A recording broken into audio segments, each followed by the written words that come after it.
So thank you for letting me know, Sangamita. And if you drop off, you just come back as soon as you can. I think you have someone else as a co-host, so we're just continuing to. I can't hear you right now. You are the co-host. Okay, I have the co-host. Okay, that's good. I'm happy to be the co-host. And I'm just seeing there's a few messages in the chat. Have a look if I should know about those things. Oh, okay. Right. It's a long one, so I'm gonna read that afterwards. Yes. All right. So I think I don't need to read those now. So let us come to the meal reflections just shortly. We have 15 minutes, and then we all, use the preparation of the meal and the eating of the meal itself and the cleaning up afterwards is all part of our practice. And I've brought another of the poems, from the early Buddhist nuns from the Therigatha, and I'm gonna read first the version in the Pali Canon because it kind of relates to feeling oneself, which is like a way to speak about eating, but it's a very different kind of feeling, and it's called Punna Therigatha, and it's Bhikkhuni Punna speaking, and she says, Punna, be filled with good qualities, like the moon when it is full. When your wisdom is full, shatter the mass of darkness. When your wisdom is full, shatter the mass of darkness. And completely shattering the mass of darkness is nothing else but realizing full awakening. And then here I'm reading the inspired contemporary poem by my friend Mary Weingast, and it's called Full. Fill yourself with the Dharma. When you are as full as the full moon burst open, make the dark night shine. Fill yourself with the Dhamma. When you are as full as the full moon burst open, make the dark night shine.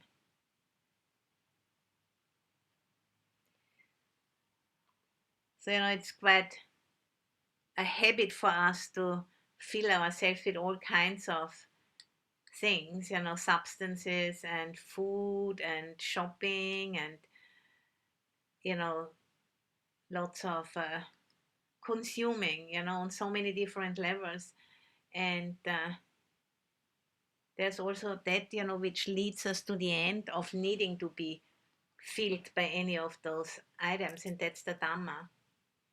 And, I'm sure you have heard that many times, but I think one can't hear it often enough that the Dhamma is the real stiller of all hunger, because the Dhamma leads us to the letting go of all tanha, thirst, or craving. And then, all hunger will be stilled. Even we still need to look after our bodies, of course, because they need to be fed and looked after, but it's not going to be an escape route any longer.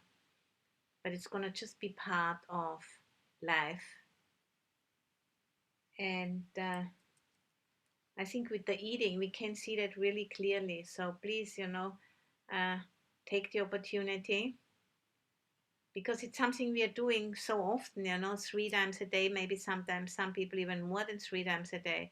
And we can really slow down and contemplate, what is the food and what is me and what becomes of the food. And it's just like an amazing process.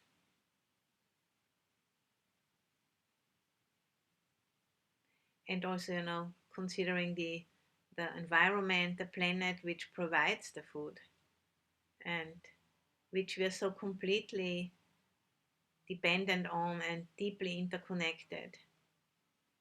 And more and more of us are waking up to the fact how irresponsibly we have been treating the environment and the planet like like a young child who doesn't have any clue, what the mother and or the parents, are going through in order to provide for them what they need, or like a teenager, who just wants to get what he or she wants and not want to contribute. So this kind of thinking, we need to really outgrow for many, many reasons. Just for pure survival on one level, and for full awakening in the ultimate level. It all belongs together. We need to integrate the practice with our daily lives. And I think, remembering that when eating is just a real opportunity, because it happens every day, and because it's such a strong example of how easily we can get lost in identification. And then, we have a nice plate of something in front of ourselves, and then whoops, 5 minutes later it's all gone. And where have I been through all of that? And it's not to kind of judgment, be judgmental about that, but to just notice it with some humor also. And then slowly, move closer and closer to it and put on the brakes and really deeply see how that craving, can drag us in so many different ways into situations which we afterwards regret. And we have the precepts and the three refuges to keep us on track and to keep us protected really from making, huge mistakes. And sometimes they still happen, and then we need to acknowledge it and start again. But to just see the power of craving.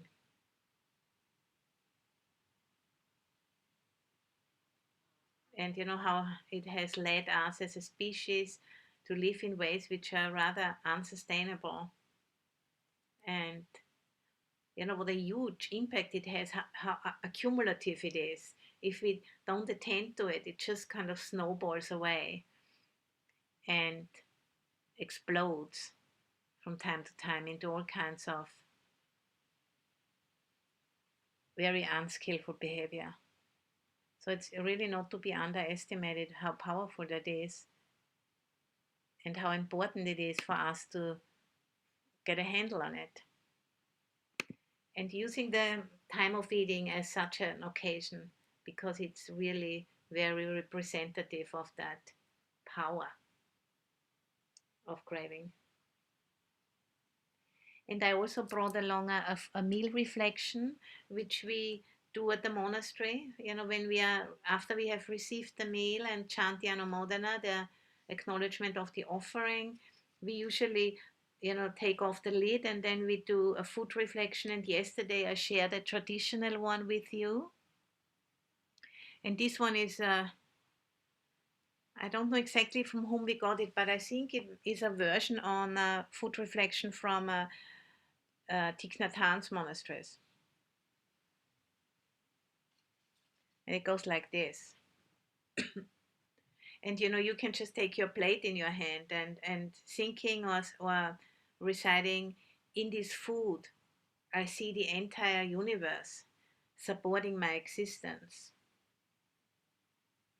And then we can see, all of the colors of the food and the texture. Earth brings us into life and nourishes us. Earth takes us back again. We are born and we die with every breath. In this food, I see the entire universe supporting my existence. Earth brings us into life and nourishes us. Earth takes us back again. We are born and we die with every breath.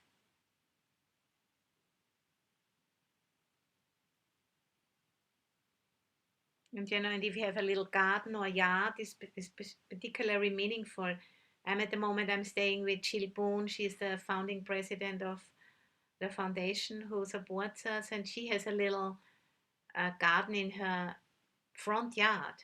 And all of the salad we have been eating over this weekend came out of that box, you know. And yeah, it's amazing to just watch it and take it in, you know. And the earth consists of many, many dead beings, you know, mixed up with living beings, and it's a process. It's totally alive and potent. And then all of those things come out, chard and salad, and it tastes so. I can really taste the strength of that food because it's so you know, it's treated and tended to with a lot of love and with a lot of care, and the food, everything responds to love and care. That's why metta is so important, you know, because it really helps us to evolve and you know, develop the best side of ourselves. Like a child, you know, if you give it love, it's going to unfold beautifully, you know. And love isn't always sweet, it can also be fierce and making boundaries, you know, but real love. And then if I look at the salad, you know, which is mass produced, it's pretty limp, you know, and not very powerful. Even, you know, with a plant, we can notice the difference. Leave alone, you know, with our practice or with other beings. So the power of love and the power of taking an interest and really turning towards is not to be underestimated, what that can bring forth. And that's why, you know, the metta meditation is one of the 4 protective meditations, because it protects us from carelessness and cruelness, really.